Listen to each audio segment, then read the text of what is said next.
Hello दोस्तों, एक बार फिर से आपका स्वागत है। आज के इस वीडियो में हम निफ्टी को एनालाइज करेंगे। सबसे पहले तो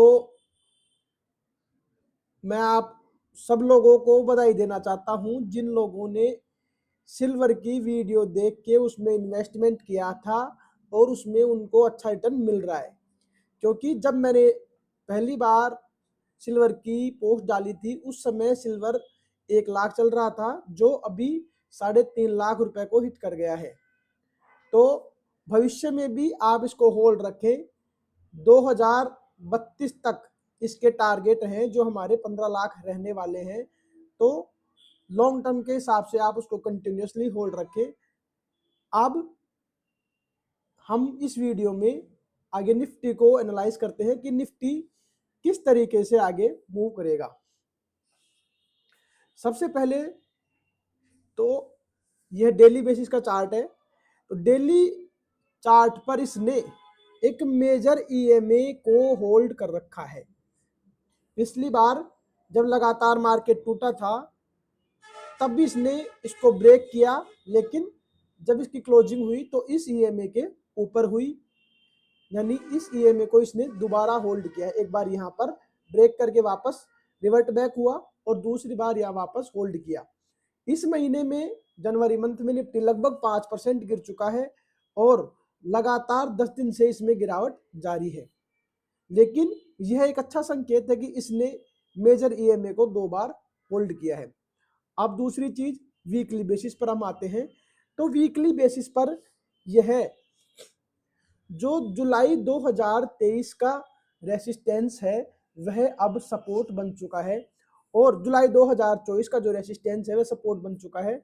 जुलाई 2024 के बाद से इसने कोई रिटर्न नहीं दिया है, यानी कि 18 महीने में निफ्टी का जीरो रिटर्न है। निफ्टी का जीरो रिटर्न है।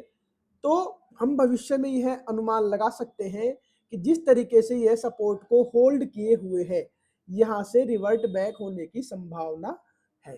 तीसरा, अब मैं इसको मंथली बेसिस पर एनालाइज करता हूं।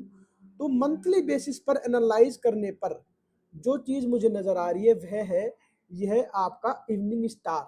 लेकिन इवनिंग स्टार को अभी बनने में 4 दिन बाकी है, जो इस मंथ के एंड तक मंथली कैंडल क्लोज होगी। तो अभी जब तक यह कैंडल क्लोज नहीं होती है इसको इवनिंग स्टार मानना सही नहीं है। मंथ क्लोज होने के बाद जो कैंडल बनेगी उसके बेस पर हमारा डिसीजन आगे होगा। लेकिन अब जो सरप्राइज करने वाली बात है वह है क्वार्टरली चार्ट पर। क्वार्टरली चार्ट पर जब हम देख रहे हैं तो सबसे पहले आप इस चार्ट को देखिए। इस चार्ट में, क्वार्टरली चार्ट में 18 महीने तक लगातार मार्केट बढ़ा है। 1 2 3 4 5 6, यहाँ पर 6 ग्रीन कैंडल्स है। हम इनको 6 ग्रीन सोल्जर्स भी बोल सकते हैं, यानी 18 महीने तक लगातार मार्केट बढ़ा है।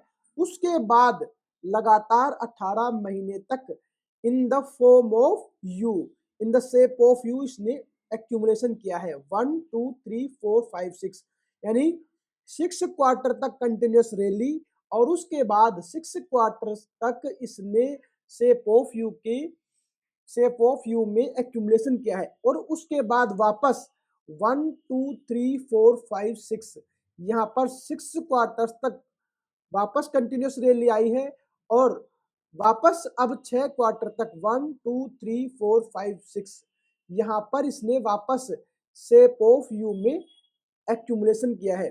अब यहाँ पर हम इसको फर्स्ट वेव, इसको सेकंड, इसको थर्ड, इसको फोर्थ और यहाँ पर ये हमारी फिफ्थ वेव रेडी है, जो कि बिफोर मार्च और after March any how start होने वाली है। जो इसका टारगेट हमारा रहने वाला है अगले 6 क्वार्टर्स के लिए, मार्च के बाद जो 6 क्वार्टर रहेंगे उसके बाद हमारा जो टारगेट रहेगा वो रहेगा हमारा 8,500 पॉइंट का। 8,500 पॉइंट की रैली यहां से प्रोबेबली पॉसिबल है। इनवर्सन केस अगर हमारा स्टॉप लॉस होता है, इनवर्सन केस अगर हमारा स्टॉप लॉस होता है, जो कि मान लीजिए यह रैली रिवर्ट हो जाती है किसी भी कारणवश से, तो हमारा स्टॉप लॉस रहेगा 21,280। जो यह 7,500 का जो हमारा टारगेट है 8,500 पॉइंट का, उसके अगेंस्ट में 21,300 हमारा स्टॉप लॉस है।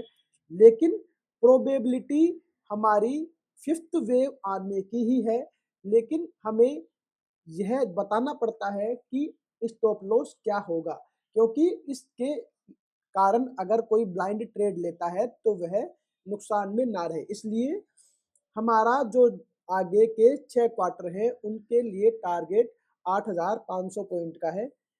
तो आपको यह वीडियो कैसा लगा हमें कमेंट बॉक्स में जरूर बताएं। और सिल्वर में अगर आपने लॉन्ग टर्म के लिए एंट्री ले ली है तो उसको बिल्कुल भी एग्जिट नहीं करना है, आप उसे होल्ड कीजिए। और दूसरी बात, अगर आपने मेरा ट्वीट देख के गोल्ड में एंट्री ली है तो उसे 9,000 तक आपको होल्ड करना है। जो हमारे टारगेट हैं वो धीरे धीरे ओवर द पीरियड आते जाएंगे। और नेक्स्ट एंट्री आपकी कॉपर में बन चुकी है, और कॉपर में मैंने आज वन स्टॉक रिकमेंडेशन में 4 कॉपर के लिए इन्वेस्टमेंट अपॉर्चुनिटी दी है। आप उसको भी मेरी वेबसाइट पर जाकर सर्च कर सकते हैं, वहां पर आपको वन स्टॉक रिकमेंडेशन में 4 इन्वेस्टमेंट अपॉर्चुनिटीज मिल जाएंगी। तो इस वीडियो को देखने के बाद कैसा लगा हमें कमेंट बॉक्स में जरूर बताएं, और अपने दोस्तों के साथ शेयर करना ना भूलें। अगर अब आपने चैनल को अभी तक सब्सक्राइब नहीं किया है तो जरूर कर लें। आज के लिए इतना ही, धन्यवाद।